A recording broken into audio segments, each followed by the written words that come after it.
Bismillahirrahmanirrahim. Assalamualaikum warahmatullahi wabarakatuh.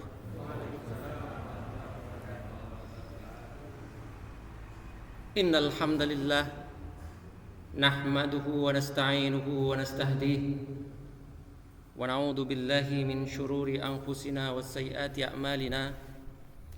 May yahdihillahu fala mudilla lahu wa man yudlilhu fala hadiya lahu. Asyhadu an la ilaha illallah wahdahu la syarika lah wa asyhadu anna Muhammadan abduhu wa rasuluh. Allahumma shalli ala sayyidina Muhammad wa ala alihi wa sahbihi ajmain, amma ba'd. Dumateng ingkang kawula hormati para bapak saha para ibu, dari mukadimah nahmaduka ya man awdahta lana subulal hidayah.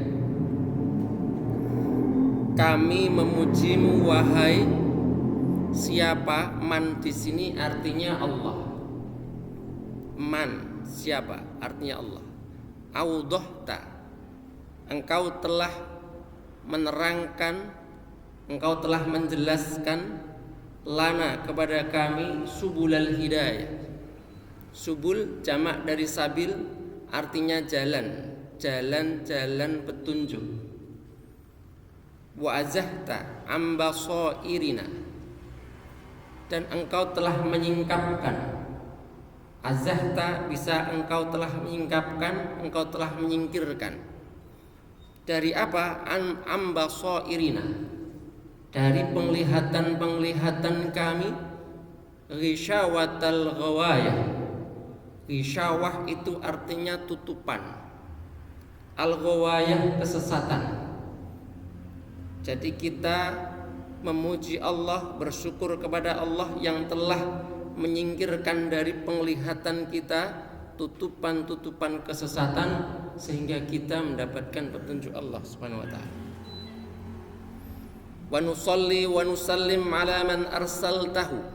Wa nusalli, dan kami menyampaikan sholawat, wa nusallim, dan menyampaikan salam kepada siapa? Ala man arsaltahu, kepada siapa yang engkau utus, artinya Nabi Muhammad sallallahu alaihi wasallam. Sebagai apa Nabi Muhammad itu diutus oleh Allah? Syahidan, yang pertama sebagai syahidan. Syahidan artinya sebagai saksi. Kita telah menyinggung sedikit, saya akan sampaikan detailnya. Contohnya Nabi itu diutus sebagai syahidan, sebagai saksi, bukan sebagai syahid. Kalau syahid itu artinya orang yang meninggal dalam keadaan syahid, jihad fisabilillah. Rawahu al-Bukhari, ini saya ambil dari kitab Shahih al-Bukhari. An Qatadah, di teksnya tidak ada, ini saya bacakan sebagai keterangan saja.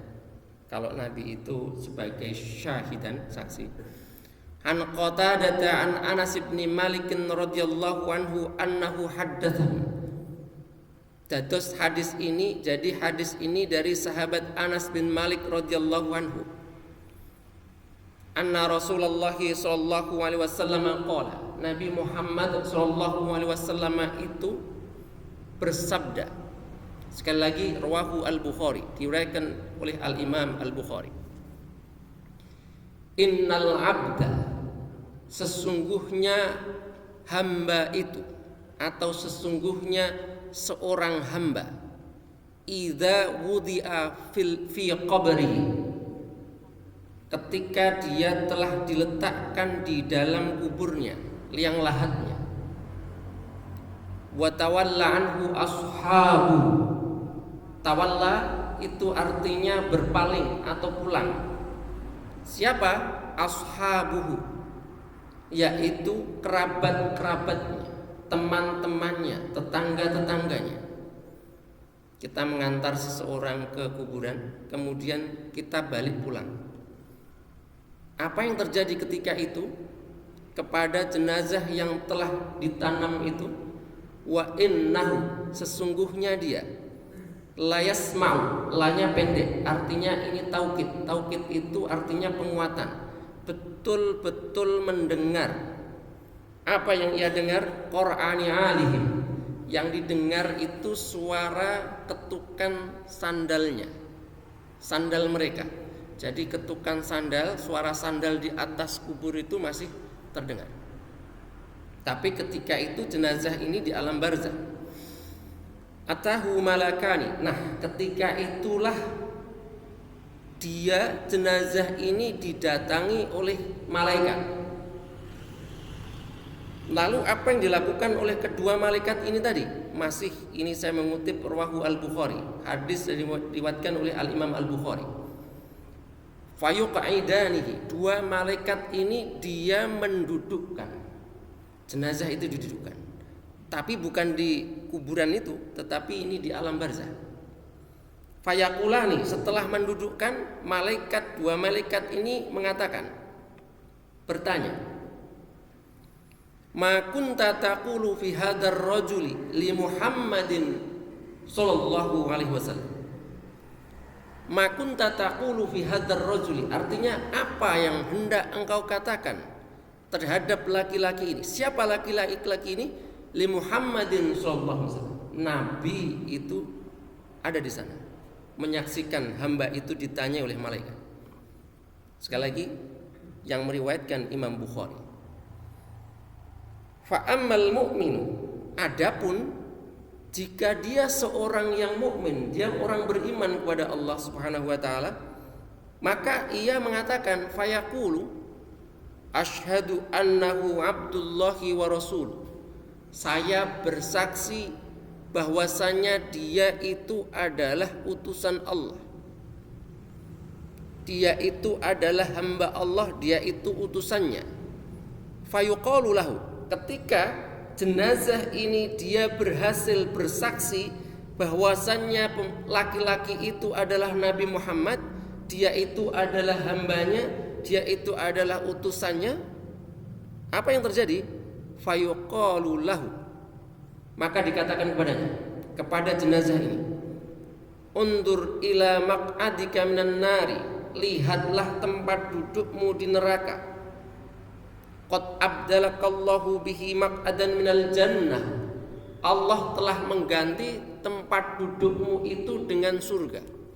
Jadi di sana di alam barzah itu kita bisa melihat ke alam selanjutnya, kita bisa melihat ke alam belakang, karena barzah itu artinya dinding pemisah. Kita tidak bisa balik ke dunia, kita belum melangkah ke akhirat. Kita menunggu sampai ila yaumi yub'atsun, sampai nanti hari dibangkitkan. Itu prosesnya. Tapi ketika kita sudah di alam barzah itu, kita bisa menyaksikan tempat kita di neraka, itu sudah bisa. Ketika ia diganti oleh Allah dengan jannah, dengan surga, itu sudah bisa kita lihat. Maka di sini qad abdalakallahu bihi maq'adan minal jannah, tempatmu yang tadinya di neraka, karena engkau bisa bersaksi bahwasanya dia itu Muhammad, dia itu adalah Rasulullah, dia itulah hambanya, maka kemudian diganti dengan surga, dilihatkan juga surganya. Maka di sini disebutkan di dalam hadis ini fayarahuma jami'an, dia bisa melihat kedua-duanya.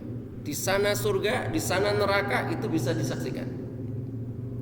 Qala Qatadah, kemudian Qatadah mengatakan wa dzukira lana, dan disampaikan kepada kita, annahu yufsahu lahu fi qabrihi.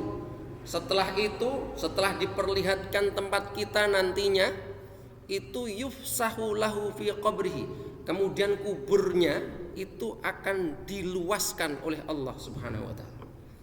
Dia sudah mendapatkan kenikmatan kenikmatan alam kubur ketika dia iman kepada Allah Subhanahu wa taala.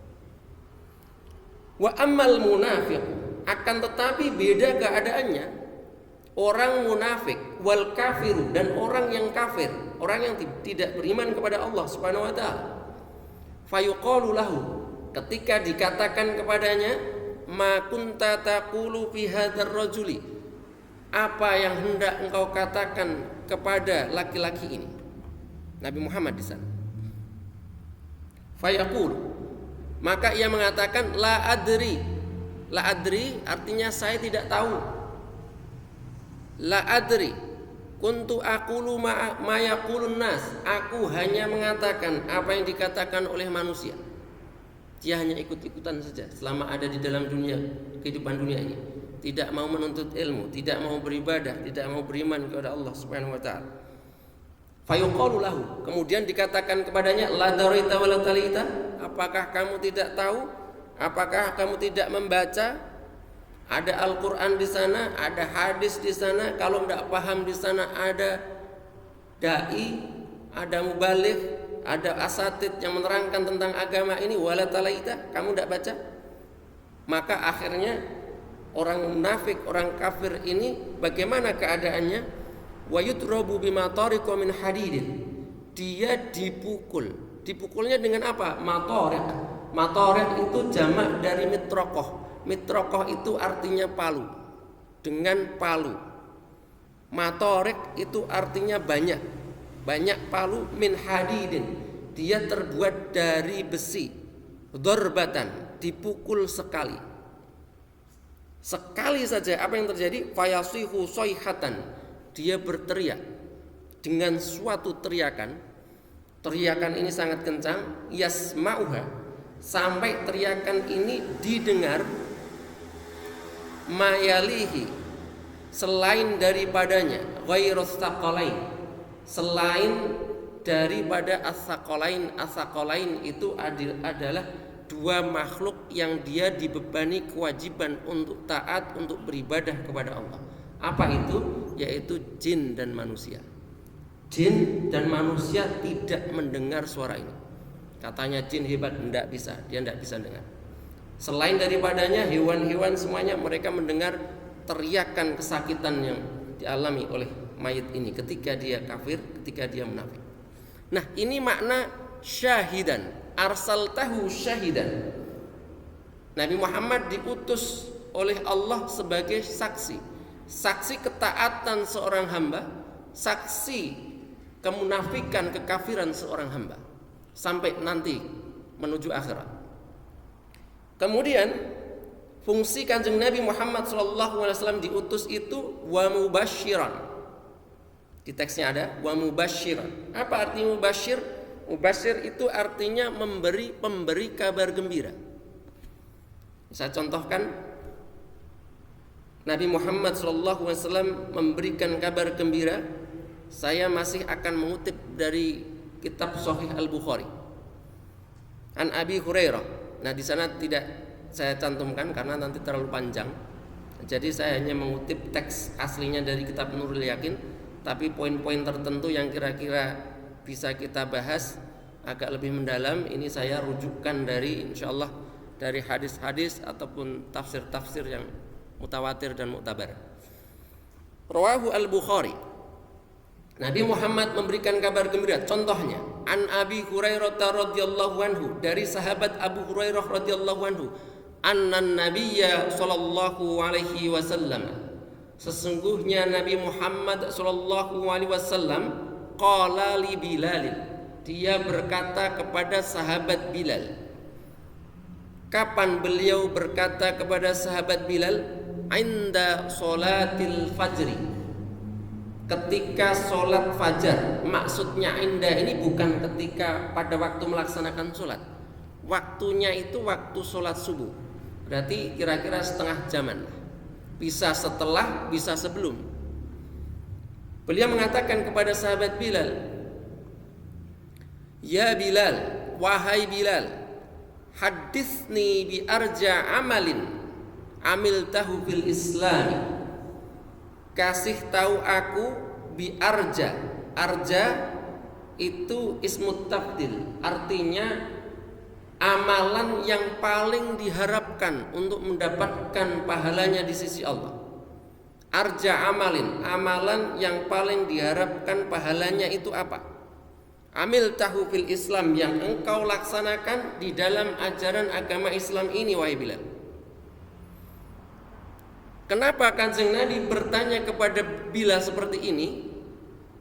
Fa inni, beliau mengatakan, Sesungguhnya aku wahai Bilal, sami'tu, aku mendengar. Apa yang didengar oleh Kanjeng Nabi Muhammad sallallahu alaihi wasallam? Dafana laika baina yadayya fil jannah. Aku mendengar suara sandalmu, artinya suara langkah kaki. Baina yadayya ini ulama menerangkan kudami itu artinya di depan saya. Fil jannah, saya mendengar suara langkahmu di surga. Qala, apa kata Bilal? Ma amiltu amalan, aku tidak pernah mengamalkan sesuatu ya Rasul, arja indi, yang paling aku harapkan pahalanya di sisi Allah, anni, artinya ghairu anni, selain lam atatohhar, aku itu tidak sekali-kali bersuci, artinya berwudu, tohuron, dalam keadaan suci, fi saati lailin aw naharin, apakah itu malam, apakah itu siang, illa, kecuali shallaitu bidzalika tuhuri, aku sholat dalam keadaan suci itu. Inilah yang disebut dengan sholat sunnah wudhu. Sholat sunnah wudhu itu jadi Kanjeng Nabi tidak melaksanakannya, tapi ini adalah takrir. Jadi namanya sunnah, kita mengikuti sunnah Nabi tidak mesti harus yang dilaksanakan secara praktis oleh Nabi Muhammad, tapi beliau iqrar, sahabat melakukan, Nabi Muhammad SAW melakukan takrir. Itu namanya bisa disebut dengan sunnah. Ada sunnah qauliyah, ada sunnah fi'liyah, ada sunnah takririyah, ada sifah. Nah, sifah ini kita tidak bisa mengikuti. Kanjeng Nabi Muhammad kulitnya putih kemerah-merahan, nah kita tidak bisa mengikuti itu. Kalau yang lainnya insya Allah kita berusaha bagaimana kita persis dengan Nabi Muhammad SAW. Nah, sahabat Bilal ini setiap kali dia wudu, setelah wudu keadaan suci, beliau itu sholat. Berapa rakaat? Makutibali an usalliyah, artinya semau sahabat Bilal. Kalau pas beliau itu tidak capek ya lama, tapi kalau beliau capek ya sedikit. Artinya sebagaimana Allah mentakdirkanku untuk melaksanakan sholat itu, maknanya begitu. Nah, ini makna Kanjeng Nabi Muhammad. Salah satu contoh, beliau diutus oleh Allah mubasyiran, sebagai pemberi kabar gembira. Sahabat Bilal suara langkah derap kakinya sudah ada di surga, salah satunya. Kemudian fungsi Kanjeng Nabi Muhammad SAW diutus man arsaltahu syahidan wa mubasyiran wa nadhiran, memberikan peringatan. Nabi Muhammad diutus oleh Allah itu tugasnya memberikan peringatan. Saya akan rujuk contohnya dari tafsir Asy-Sya'rawi. Tafsir Asy-Sya'rawi ini ditulis oleh Al-Imam Asy-Sya'rawi, Syekh Mutawalli Asy-Sya'rawi saking Mesir. Niki tafsir kontemporer. Beliau menerangkan, mengutip ayat Allah Subhanahu wa taala di dalam Al-Qur'an, hatta idza jaa ahadahumul maut. Ketika seseorang, ini surat Al-Mu'minun ayatnya 99. Ketika seseorang itu datang kepadanya kematian, ia mengatakan, qala Rabbir ji'un, ya Allah kembalikan aku. Nah, uniknya di dalam Al-Quran ini, kalau kita kaji dari aspek bahasa, seharusnya itu qala rabbir ji'ni, bukan irji'un, karena irji'un itu jamak, sedangkan dia satu orang. Loh, kenapa di sini memakai jamak? Nah, ini maka para penafsir ulama mereka kemudian mengomentari maknanya apa? Kenapa ja'a bil jam'i?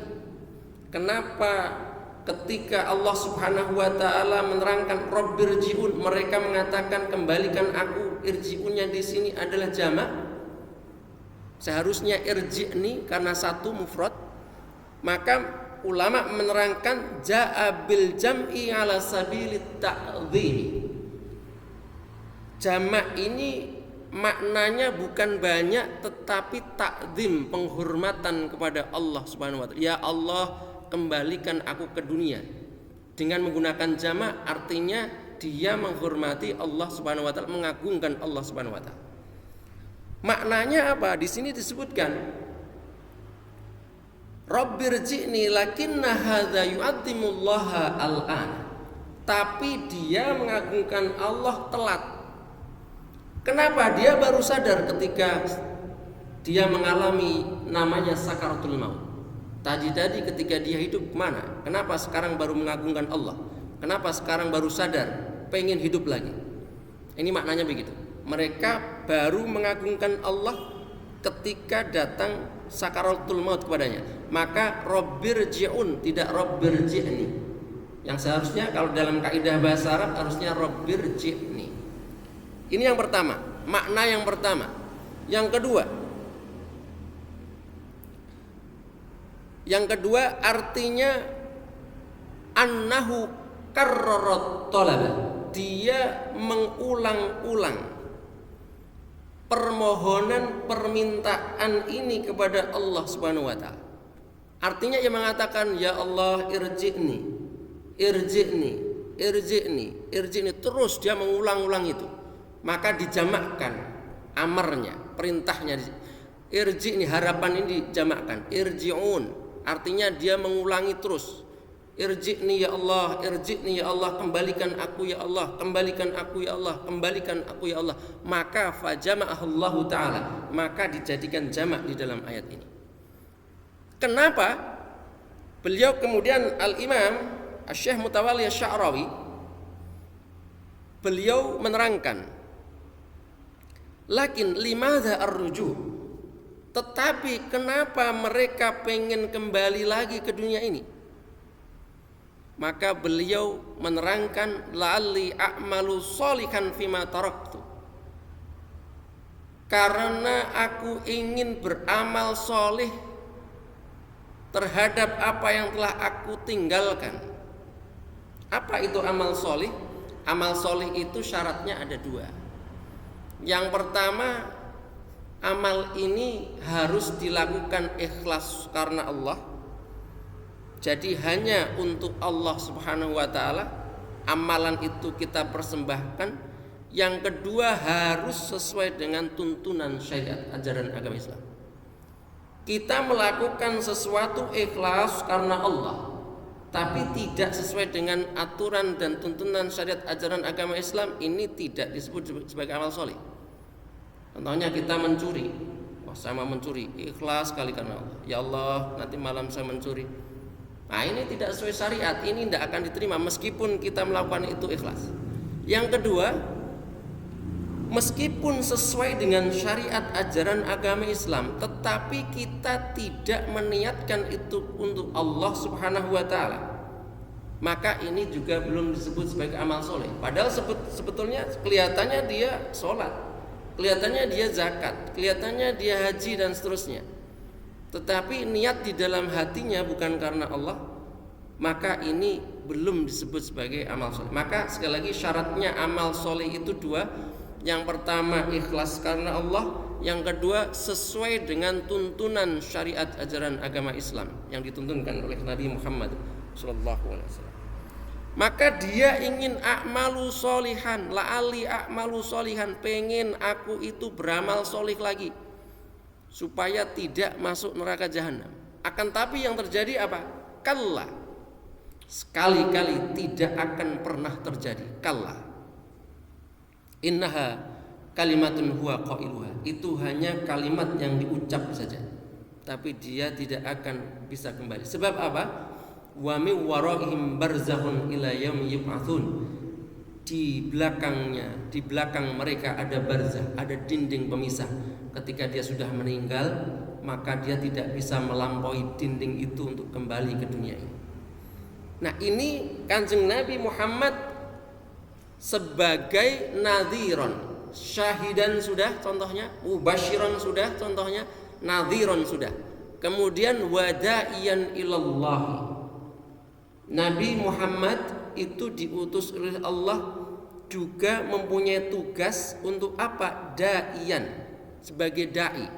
Dai itu artinya penyeru, pemanggil kepada apa? Kepada Allah Subhanahu wa taala. Saya akan kutip contohnya, bahwasanya Nabi Muhammad itu sebagai dai. Saya akan kutip dari tafsir Ibnu Katsir. Ini tafsir sangat populer, tapi yang mesti kita pahami, kalau kita ingin meluaskan cakrawala pemahaman kita terhadap ajaran Islam ini, utamanya tentang tafsir, pengetahuan tentang agama Islam, kita baca banyak tafsir. Tapi kalau kita ingin tahu hukum, maka jangan kita menyimpulkan hukum dari pembacaan tafsir. Karena kadang-kadang di tafsir-tafsir itu ada riwayat-riwayat Israiliyat yang kadang-kadang kurang kuat. Tetapi kenapa para mufassir, mereka ahli agama, masukkan itu di dalam tafsirnya? Bukan untuk hukum, tetapi menceritakan dulu ada riwayat itu di zaman yang lalu, maka dicantumkan di sana untuk memperluas cakrawala pengetahuan kita.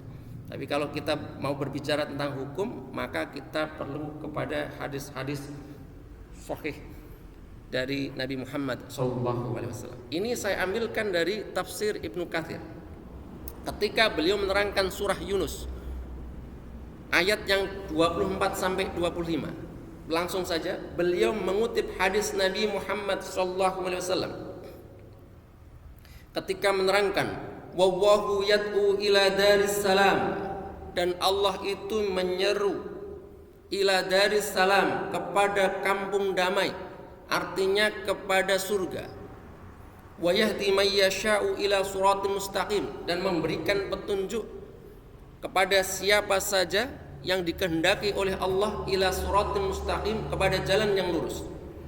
Nah, tafsir Ibnu Katsir ini model tafsirnya adalah tafsir bil ma'thur. Maka ketika menerangkan, Ibnu Katsir ini menggunakan ayat-ayat yang lain. Kalau tidak menggunakan ayat, beliau menggunakan hadis-hadis Nabi Muhammad SAW dengan berbagai kualitasnya. Nah, di dalam ayat ini beliau menerangkan dengan hadis Nabi. Hadisnya, nanti kalau kita kaji hadis, bagaimana kualitas hadisnya? Sekali lagi, kita tidak berbicara hukum, tapi ini adalah menerangkan ayat. Kalau kita kaji hadisnya, itu hadisnya mursal. Mursal itu berhenti kalau secara sanad kepada tabi'in, putus di sahabat. Tabi'in langsung kepada Nabi Muhammad SAW. Nanti dicek dia bertentangan dengan hadis sahih atau tidak. Tapi faktanya Al-Imam Ibnu Katsir mencantumkan ini di dalam tafsirnya untuk menafsirkan wallahu yad'u ila daris salam. Nah, saya bacakan hadisnya. Saya masih menerangkan kalau di teksnya itu adalah wada'iyan ilallahi bi'idnihi wa sirajan munira, sampai baris yang kedua. Kira-kira 2 atau 3. Masali wa masalu majitu, perumpamaanku, kata Nabi, wa masalu majitu, dan perumpamaan apa yang aku bawa, artinya Islam. Aku ini dan agama Islam itu bagaikan apa? Beliau memberikan perumpamaan. Kamatsali sayyidin banadar, bagaikan seorang tuan. Sayyid artinya tuan. Kalau bahasa kita sekarang bos. Banadaron, bana artinya membangun, daron artinya rumah. Bagaikan seorang bos yang kaya raya, dia membangun sebuah rumah. Setelah rumahnya jadi, megah rumah itu, sona'a ma'dubatan, kemudian dibikinlah hidangan makanan. Berbagai macam makanan ada di sana. Ini bahasa Arabnya ma'dubah.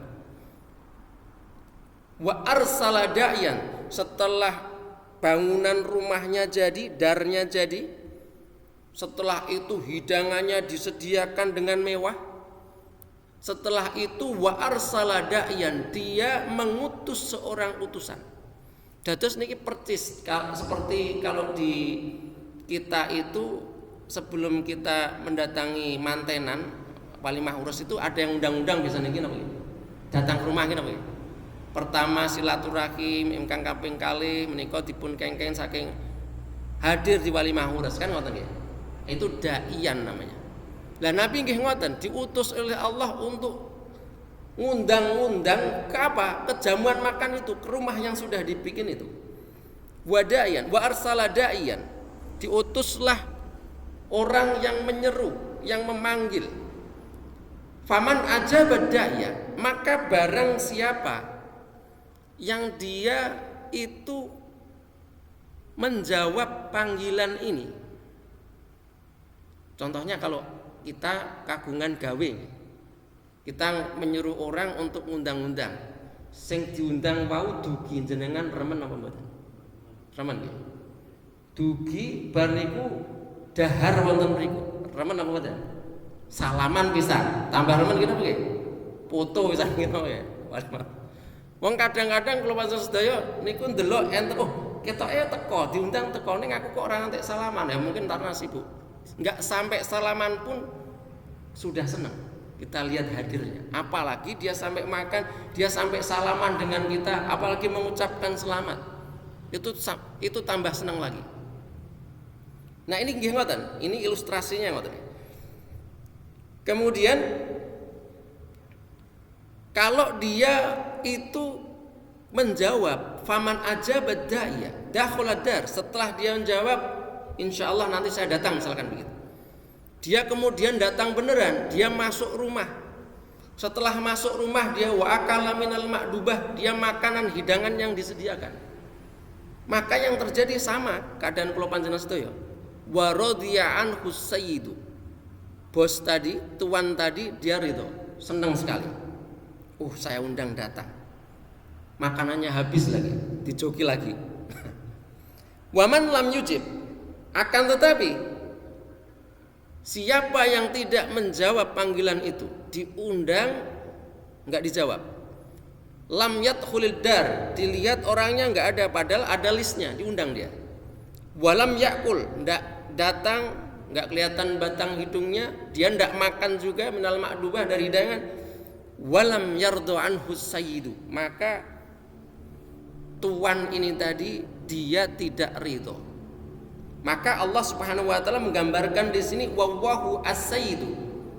Tuan ini digambarkan siapa? Allah. Wadaru al-Islam. Dan rumah yang dibangun ini adalah Islam. Wal ma'dubah al-jannah. Sedangkan ma'dubah makanan hidangan ini sebagai gambaran apa? Surga. Wadai yang undang-undang tadi adalah Muhammadun sallallahu alaihi wasallam. Jadi sekali lagi tuan rumahnya itu digambarkan Allah. Kemudian rumahnya tadi yang dibangun oleh tuannya tadi itu adalah Islam. Jamuan atau makdubahnya ini adalah surga. Yang manggil adalah Nabi Muhammad sallallahu alaihi wasallam. Dipanggil oleh Nabi Muhammad, diseru untuk masuk ajaran agama Islam, dia tidak mau, artinya dia tidak mau menerima panggilan, menjawab panggilan. Dia tidak mau makan jamuan, berarti dia tidak mau masuk surga. Dia tidak mau masuk rumah, artinya dia tidak mau masuk Islam. Nah, ini Nabi Muhammad SAW itu berfungsi sebagai da'iyan. Kita lanjutkan. Di naskah ada wada'iyan ilallahi bi'idnihi wa sirajam munira. Wasirajam munira, siraj itu artinya pelita, lampu. Munira artinya yang menerangkan atau yang terang. Wa 'alal ashabil ladina hajarul awtana, dan kepada para sahabat alladzina hajarul awtana, yang mereka itu hijrah. Al-awtana jamak dari waton. Ini di naskah wonten. Mereka itu hijrah dari auton. Waton itu artinya mboten waton Jawa. Waton asal artinya. Kalau waton dalam bahasa Arab, watonon itu artinya tanah air. Jamaknya auton. Mereka sampai para sahabat itu mereka sampai hijrah, meninggalkan tanah airnya dari Mekah menuju Madinah. Untuk apa? Yabtaguna minallahil fudla, Mereka mengharapkan, ibtagha yabtaghi, artinya mengharapkan, artinya mencari. Mencari apa? Minallah, dari Allah. Apa yang dicari? Al-fudla, keutamaan, kemuliaan, waridwana, dan keridhaan Allah subhanahu wa ta'ala. Terus meninggalkan tanah air itu sesungguhnya sangat berat sebenarnya. Termasuk Nabi Muhammad sendiri tidak dipungkiri. Maka kalau kita membaca surat namanya Al-Qasas, Innal ladzi farada 'alaikal qur'ana laradduka ila ma'ad. Sesungguhnya zat yang mewajibkan kepadamu wahai Muhammad untuk melaksanakan Al-Qur'an, artinya kandungan yang ada dalam Al-Qur'an itu betul-betul akan mengembalikanmu kepada al-ma'ad, tempat asalmu. Kemudian di dalam tafsir, berbagai tafsir itu banyak penafsiran para ulama. Akan tetapi salah satu daripada penafsiran itu apa? Itu sebagai jawaban Allah subhanahu wa ta'ala memberikan ketenangan kepada Nabi Muhammad. Setelah hijrah nanti Nabi Muhammad akan betul-betul dikembalikan ke Mekah lagi. Karena Kanjeng Nabi itu begitu cintanya kepada kota Mekah. Kenapa? Nah, ini diterangkan di dalam tafsir namanya tafsir Az-Zamakhsyari. Disebutkan di sana ayat ini turun namanya di Juhfah. Juhfah itu adalah suatu tempat betul-betul pertengahan antara Mekah dan Madinah. Maka ada perdebatan ulama di sana. Kalau kita baca Al-Qur'an itu biasanya ada sana Makkiyah, ada Madaniyah. Makkiyah itu gampangnya yang turun di Mekah, ayat-ayat itu. Biasanya pendek-pendek. Biasanya tentang iman, tentang kekafiran dan lain sebagainya, kemunafikan. Kemudian ada namanya Madaniyah. Secara umum yang turun di Madinah, ayat-ayat yang turun ketika beliau sudah hijrah di Madinah, biasanya didahului oleh ya ayyuhalladzina amanu. Kalau di Mekah biasanya ya ayyuhan nas. Nah, kemudian ulama itu berbeda pendapat. Lalu bagaimana? Ini Juhfah. Juhfah itu pertengahan antara Mekah dan Madinah.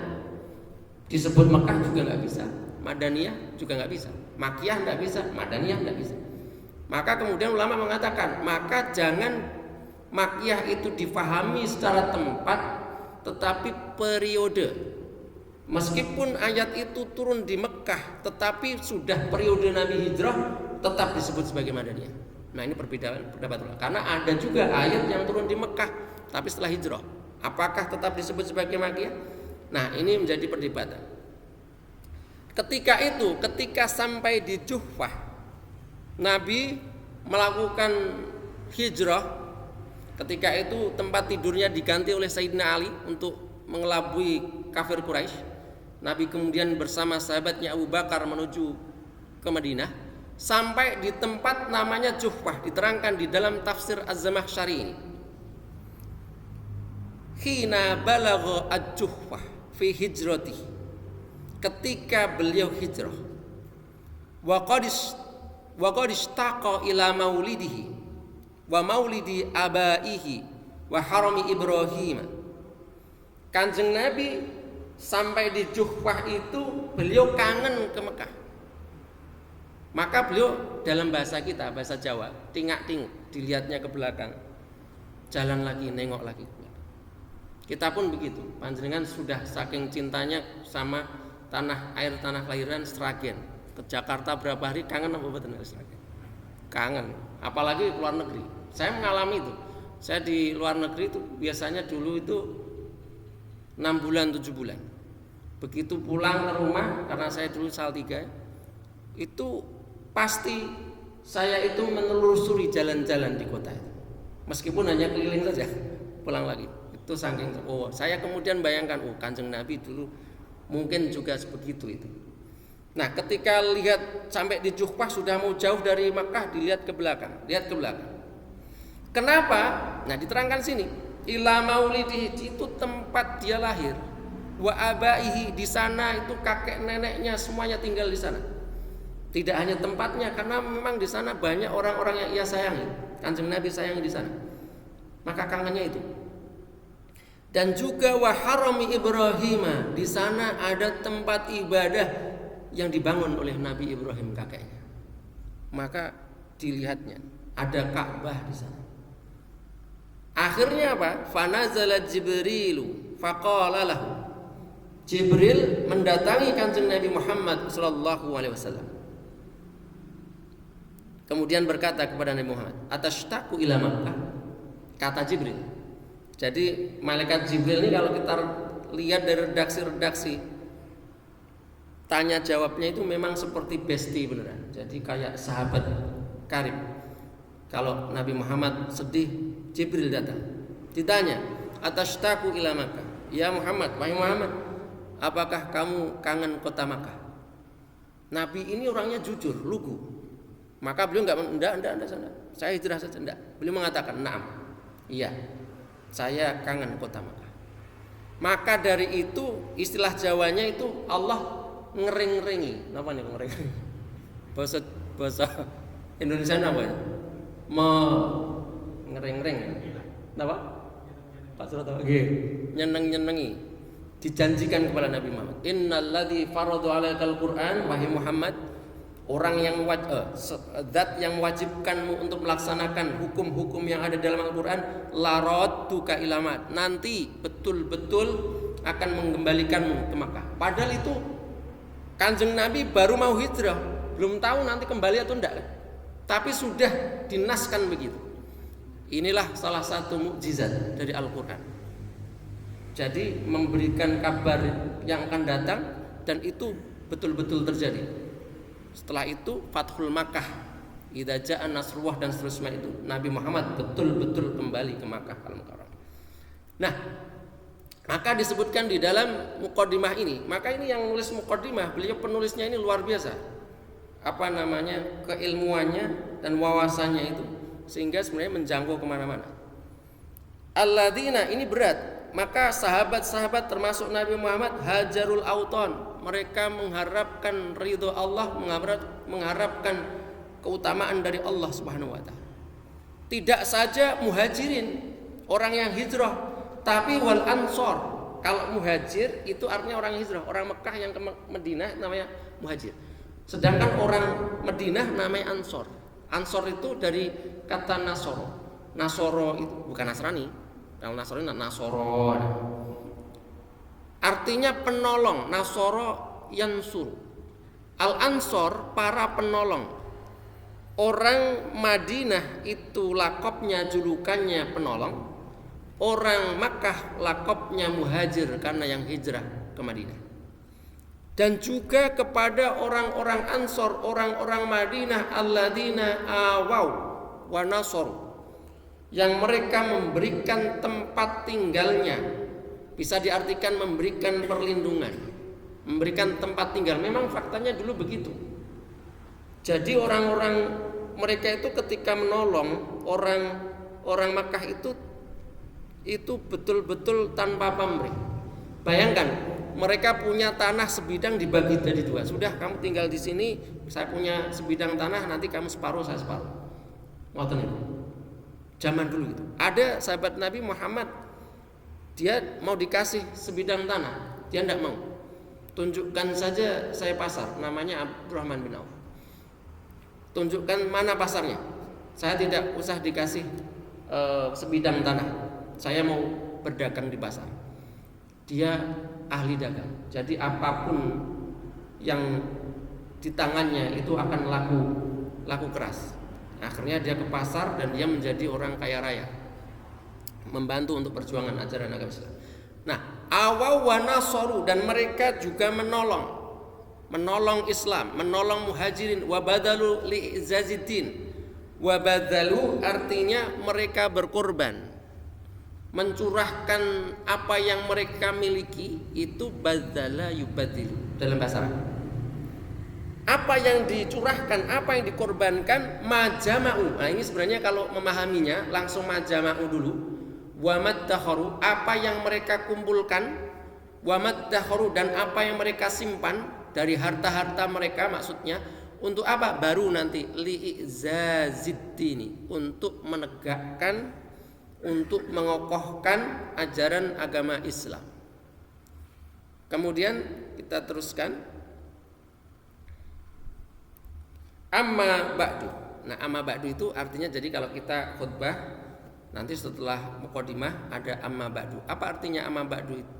Maka selanjutnya, nah ini artinya kita sudah ke poin baru lagi, apa yang akan kita sampaikan. Nah ini maka amma ba'du, menggunakan atau bisa menggunakan wa ba'du. Nah gitu, wa ba'du atau amma ba'du.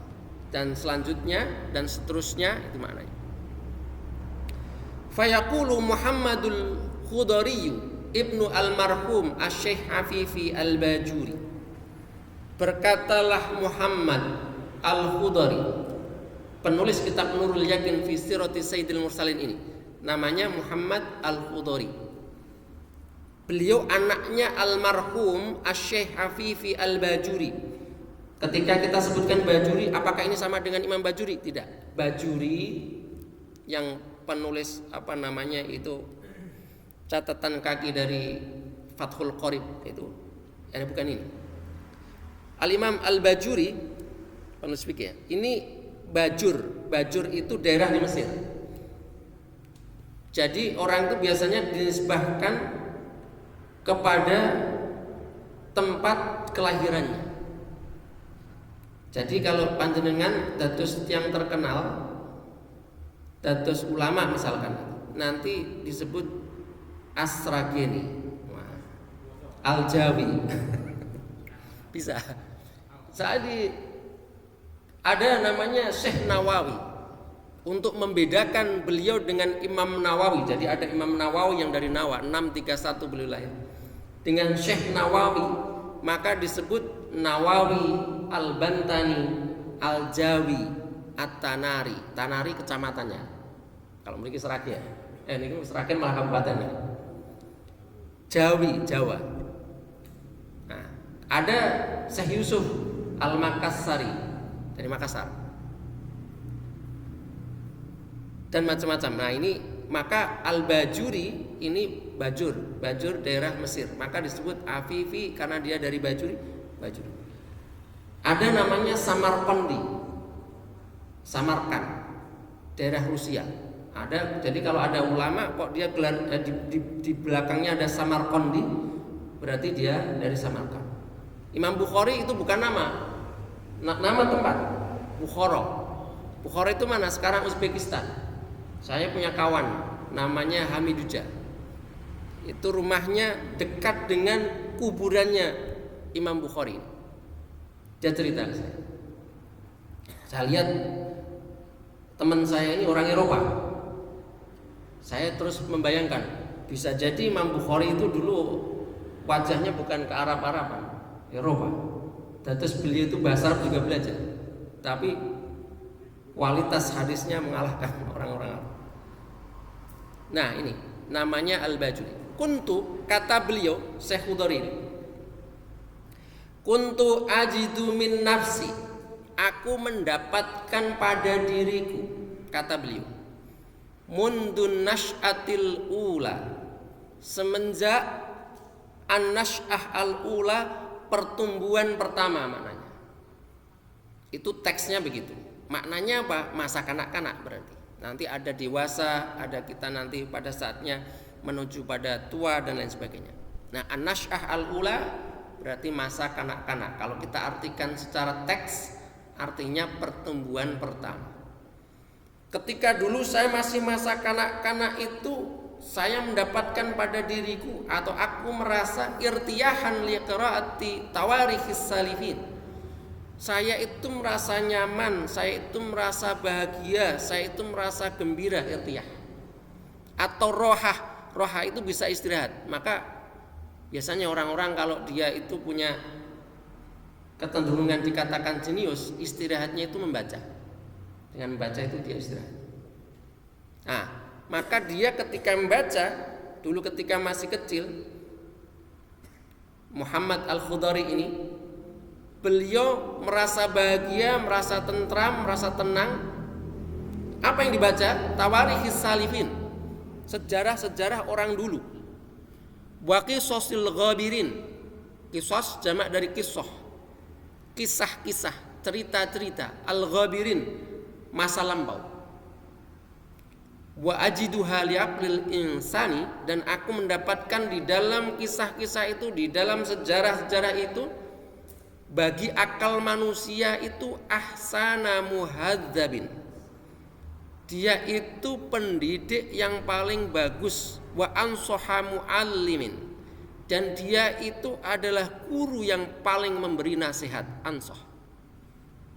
Jadi kalau kita mau belajar sama guru, sesungguhnya guru itu membaca sejarah, karena di sana itu akan banyak sekali pelajaran-pelajaran. Ini kata Muhammad Al-Khudari. Wa kuntu ara, dan aku melihat fi tarikhi nabiyina alaihi salatu wassalam, di dalam sejarah Nabi Muhammad sallallahu alaihi wasallam, wa ma laqiyahu, dan apa yang ia temui, min adza qaumihi, dari gangguan-gangguan. Adza itu bisa diartikan siksaan, bisa diartikan gangguan. Dari siapa? Qaumi, dari kaumnya.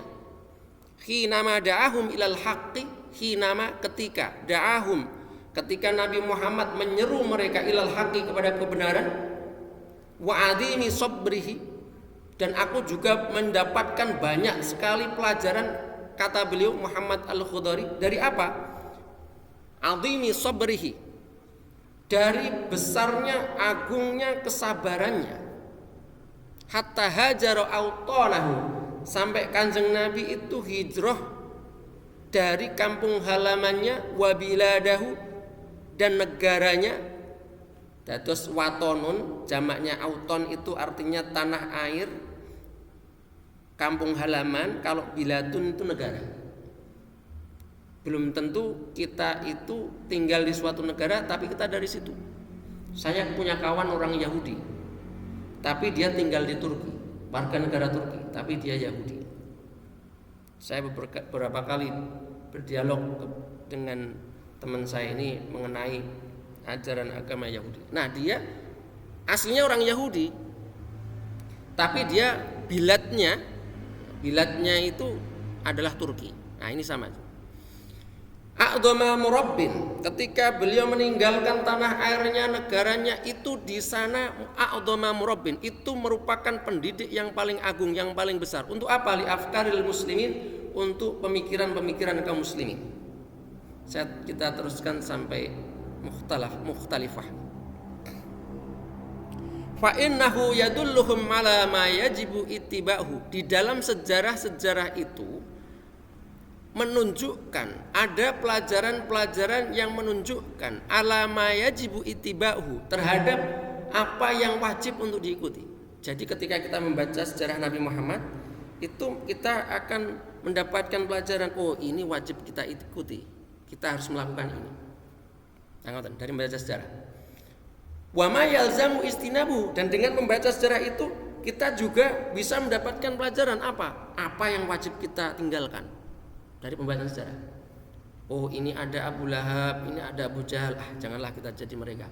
Oh, ini ada Abu Bakar, ini ada sahabat Bilal, ini berarti kita harus mengikuti mereka. Ini maknanya begitu. Di dalam sejarah itu ada pelajaran yang sangat luar biasa. Untuk apa? Liyasudu kama sada sabiquhum, supaya mereka bisa jadi sayyid. Sayyid itu artinya tuan. Di sini bisa diartikan yasudu, bisa jaya. Liyasudu, supaya mereka bisa jaya, mereka bisa sukses.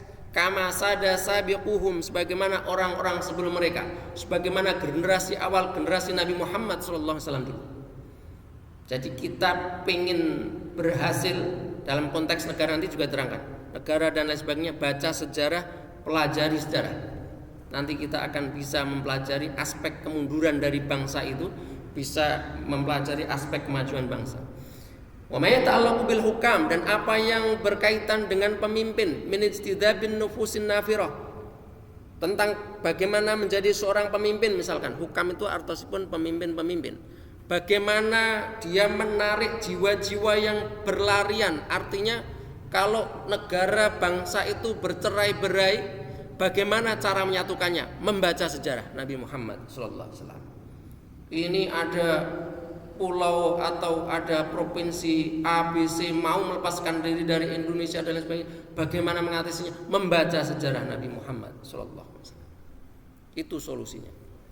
Wa ta'lifi bainal qulubil mukhtalifah, dan juga bagaimana menyatukan di antara qulub, artinya hati-hati yang al-mukhtalifah, yang berbeda-beda, berbagai suku, berbagai kabilah dan sebagainya.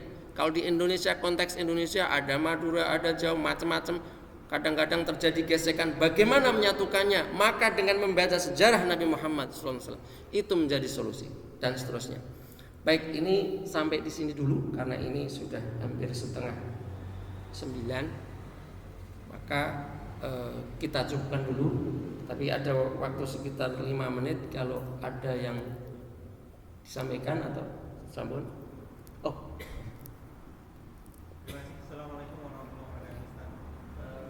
Yang ingin saya tanyakan, mungkin saya tadi karena ada keperluan sebentar, Rasulullah sebagai syaidah, sebagai saksi kita saat di alam barzakh, itu Rasulullah itu, atau mungkin salah dengar saya, berarti Rasulullah menjadi saksi saat kita di alam barzakh. Itu saksi hanya